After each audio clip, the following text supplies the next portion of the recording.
If you can measure something, you can improve it. And so the Center for Houston's Future every year measures an indicator for our 8-county region. In the chapter talking about the link between education and health, there's this really interesting chart that I was actually hoping Dr. Franzini might start us off by explaining exactly what this chart is. It's saying that social and community networks and general socioeconomic, cultural, and environmental conditions are big determinants of health. One of the things that we see in our business serving the Medicaid population is that over 50% of the births in the state of Texas are to low-income folks. There is that red chart that talks about the intergenerational impact of education. And we've known since the early days of the research in the United States that the most important indicator to predict a child's health when they were born is the mother's education. I believe the statistics say that a child from a family in poverty hears 8 million words less in 1 year's time than a child from a family that is affluent.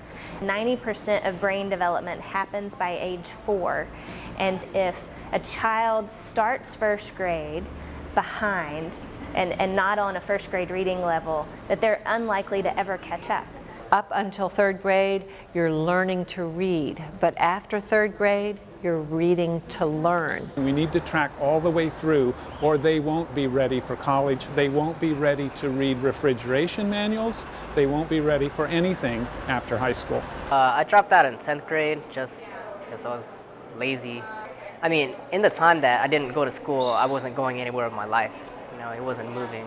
Every student is unique. The key is finding where they are and giving them the supports, the encouragement, and the opportunities to take the next step, and then the next step, and the next step. I needed a better life and, maybe more money.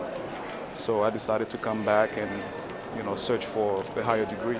In the 10-county Houston region, if we increase the number of degrees by 1%, that translates into an additional $4.2 billion. A lot of the employers in Houston are very worried about the workforce of the future, and is the education system developing kids with the right skill sets? There are not enough engineers, not enough students who are interested in math, science, and technology. We run a warehouse operation. We have a very large warehouse operation up off of the North Beltway. It's probably got 600 people in it.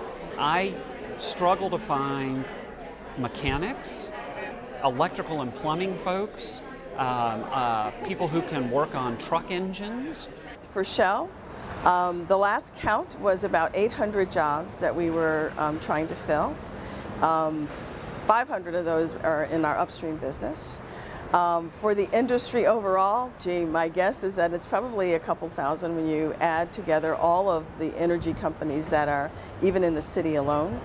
And we're all going after the same type of talent. Yeah, when I look at the indicators report, I see a couple things. One, it reminds me of the urgency of the challenge.